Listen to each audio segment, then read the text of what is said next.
হয়, যোৱা দুটা দিন ধৰি নেৰানেপেৰা বৰষুণৰ ফলত ইতিমধ্যে দেখিবলৈ পোৱা গৈছে যে ডবকাৰ বুঢ়ীগঙ্গা আৰু যমুনা নৈত জলপৃষ্ঠ বৃদ্ধি পোৱাত ইতিমধ্যে বহু নৈপৰীয়া ৰাইজ আচলতে চিন্তিত হৈ পৰিছে। আৰু ইতিমধ্যে যমুনা আৰু যি বুঢ়ীগঙ্গা নৈয়ে এইটো খহনীয়াৰ কাল ৰূপ দেখা গৈছে। মই সহযোগী পুনৰ কিছু দৃশ্য দেখাবলৈ অনুৰোধ কৰিছোঁ। আচলতে এয়া হৈছে ডবকাৰ ঐতিহাসিক যি বুঢ়ীগঙ্গা নৈ, আৰু এই বুঢ়ীগঙ্গা নৈত ইতিমধ্যে এনেদৰে দেখিবলৈ পোৱা গৈছে যে বৃহৎ অংশ পানীত জাহ যোৱা উপক্ৰম হৈছে।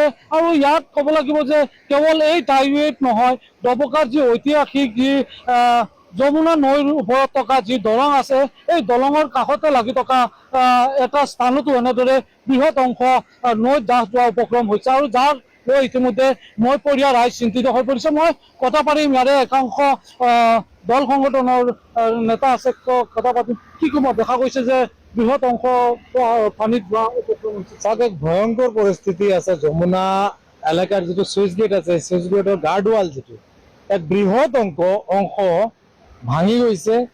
কিন্তু আচৰিত কথাটো হৈছে জলসিঞ্চন বিভাগৰ কোনো এজন বিষয়া কৰ্মচাৰী এই মুহূৰ্ত পৰ্যন্ত এই ঠাইডোখৰত অহা নাই। এনেধৰণে পানীৰ যদি গতিবেগ থাকে, তে এই ঠাইডোখৰেদি পানী সোমোৱাৰ লগে লগে বৃহৎ কেইবাখনো গাঁও পানীত ডুব যাব, প্লাবিত হৈ পৰিব। গতিকে এই ক্ষেত্ৰত জলসিঞ্চন বিভাগৰ বিষয়া কৰ্মচাৰীক আমি ক'ব বিচাৰিছোঁ, অতি শীঘ্ৰে এই ঠাইডোখৰ পৰিদৰ্শন কৰি এই বৃহত্তৰ অঞ্চলৰ লোকসকলৰ প্ৰতি লক্ষ্য ৰাখি যাতে এই লোক ভয়ংকৰ পৰিস্থিতিৰ সন্মুখীন বা মোকাবিলা হ'বলগীয়া পৰিৱেশৰ সৃষ্টি নহয়, তাৰ প্ৰতি লক্ষ্য ৰাখি অতি শীঘ্ৰে পৰিদৰ্শন কৰি এই গাৰ্ডৱালখন নিৰ্মাণ কৰিবলৈ আমি জলসিঞ্চন বিভাগক আমি দাবী জনাইছোঁ। অন্যথা এই ধৰণৰ যি গুৰুত্বহীন কাৰ্যকলাপ, এই কাৰ্যকলাপৰ বিৰুদ্ধে আমি প্ৰতিবাদী কাৰ্যসূচী হাতত ল'বলৈ বাধ্য হ'ম।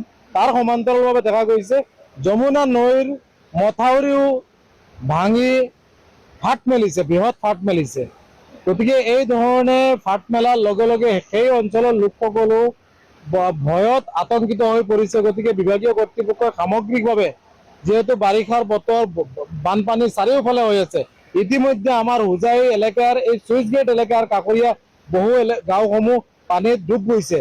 যমুনা নৈৰ কাষৰ একাংশ এলেকা পানীত ডুব গৈছে। গতিকে এই লোকসকলো যাতে ভয়ংকৰ পৰিস্থিতিৰ সন্মুখীন হ'বলগীয়া নহয়, তাৰ প্ৰতি লক্ষ্য ৰাখি বিভাগীয় কৰ্তৃপক্ষই অতি কম সময়ৰ ভিতৰতে গুৰুত্ব সহকাৰে এই কামসমূহ মেৰামতি কৰি বৃহৎ ৰাইজৰ স্বাৰ্থত, বৃহৎ ৰাইজ যাতে আতংকৰ পৰা মুক্তি পায়, তাৰ প্ৰতি লক্ষ্য ৰাখি নিজৰ দায়িত্ব আৰু কৰ্তব্য সুচাৰুৰূপে পালন কৰিব আমি স্পষ্টভাৱে অঞ্চলৰ ফালৰ পৰা আহ্বান জনাইছোঁ। আৰু মই পুনৰ সহযোগী কিছু দৃশ্য দেখুৱাবলৈ অনুৰোধ কৰিছোঁ। আচলতে যোৱা কিছুদিন পূৰ্বেও একে আচলতে পৰিৱেশ সৃষ্টি হৈছিল যে যোৱা কিছুদিন পূৰ্বে নেৰানেপেৰা বৰষুণৰ ফলত পাহাৰৰ পৰা নামি অহা পানীয়ে আচলতে ডবকাৰ যি বুঢ়ীগঙ্গা নৈৰ কাষতে থকা বিস্তীৰ্ণ অঞ্চল আচলতে কৃত্ৰিম বানৰ কবলত পৰা পৰিলক্ষিত হৈছিল। আৰু কেৱল এই ঠাইডোখৰতে নহয়, যি ডবকাৰ ঐতিহাসিক যমুনা নৈৰ ওপৰত ব্ৰিটিছে নিৰ্মাণ কৰা যিখন দলং আছে, আৰু এই দলংখনৰ দাঁতিতে থকা বহু অংশও ইতিমধ্যে নৈত জাহ যোৱা উপক্ৰম হৈছে। আৰু এইসমূহ সমস্যা আচলতে বিভাগীয় কৰ্তৃপক্ষ বা ইয়াৰ যি স্থানীয় বিধায়ক, জনপ্ৰতিনিধিয়ে অতি শীঘ্ৰে ব্যৱস্থা সমাধান কৰাৰ বাবে ইয়াৰে দল সংগঠনৰ লগতে ইয়াৰে স্থানীয় ৰাইজে আবেদন জনাইছে।